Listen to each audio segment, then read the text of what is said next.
Hello बच्चों, हमारे सामने एक क्वेश्चन प्रेजेंटेड है। आइए इस पर नजर डालते हैं, सॉल्व करने की कोशिश करते हैं। तुम्हारे पास इथिलीन प्रेजेंट है, इसका रिएक्शन PHC3OH के साथ हो रहा है, उसके बाद H3O प्लस एंड फिर HIXS and heat A, B and C form हो रहा है एंड वी हैव टू से structure of C is basically.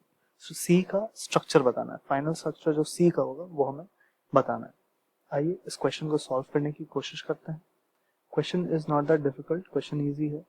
अगर की कॉन्सेप्ट देखें क्या यूज हो रहा है, तो key concept here is basically reactions of alkenes and इसके अलावा भी कुछ रिएक्शंस हैं जो कि हमें देखने होंगे। इसमें की कॉन्सेप्ट्स में हमें यूज करने की PHCO3H जो रिएजेंट है उसके प्रेजेंस में क्या होता है। तो बेसिकली यहाँ पे इपॉक्साइड का फॉर्मेशन होता है। इपॉक्साइड फॉर्मेशन होता है जब PHCO3H एज रिएजेंट यूज करके हम लोग रिएक्टेंट एक एल्कीन लेते हैं। सेकेंडली H3O प्लस जो है यहाँ पे acid assisted opening of epoxide है, ठीक है। एंड जो थर्ड रिएक्शन है HIXS,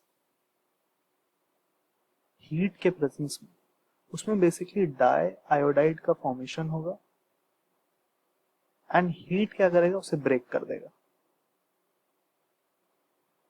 कैसे ब्रेक करेगा, आइए क्वेश्चन सॉल्व करते हुए समझते हैं। तो पहला जो हमारे पास इथिलीन प्रेजेंट है, उसका रिएक्शन PHCO3H से जब होगा तो बेसिकली ये जो डबल बॉन्ड यहाँ पे प्रेजेंट है,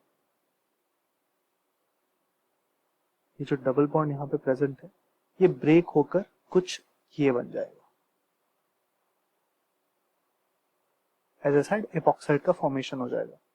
इसके बाद अगर हम देखें, जो नेक्स्ट रिएजेंट है वो है H3O प्लस, जो कि बेसिकली एसिड असिस्टेड इपॉक्साइड का रिंग ब्रेक किया जाता है इससे। तो ये कैसे होता है भाई, आइए देखते हैं। इसमें क्या होगा कि बेसिकली जो ये दो बॉन्ड्स हैं ये दोनों अलग हो जाएंगे। क्या होगा, ये जो लोन पेयर यहाँ पे है ये H पे अटैक करेगा एंड ब्रेक कर देगा, एंड देन इधर से H2O का जो लोन पेयर है यहाँ पे O पर, वो दूसरे कार्बन पर अटैक कर देगा कुछ इस तरीके से। देखते हैं कैसे।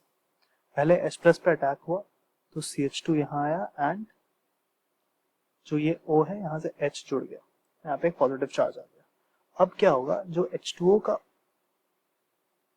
लोन पेयर है वो इस कार्बन पर अटैक करेगा एंड रिएक्शन कुछ इस तरीके से प्रोसीड करेगा।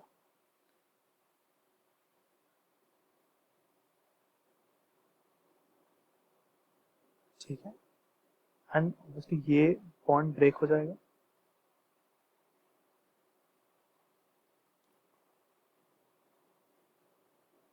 यहाँ पे एक पॉजिटिव चार्ज आ जाएगा। अब क्या है, H2O जो हमारे पास पहले से बचा हुआ है और वाटर जो है वो इससे H को उठा लेगा और यहाँ पे हमारे पास बचेगा CH2 OH एंड OH। अब इसका जब HIXS के साथ रिएक्शन कराएंगे हम, तो बेसिकली ये OH जो है वो न्यूक्लियोफिलिक सब्स्टिट्यूशन होकर I और I हो जाएगा। बट यहाँ पे हम ध्यान दें अगर, तो HI के साथ हीट भी प्रेजेंट है। अब जब हीट अगर हम कर रहे हैं तो ये I जो है ये निकल जाएगा बाहर I2 के फॉर्म, I2 वेपर के फॉर्म। तो हमारे पास बेसिकली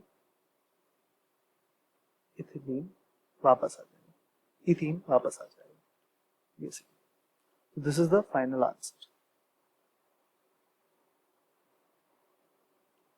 आई होप आप सभी को समझ में आया बच्चों। The correct option here is option number 2। Thank you very much, all the best.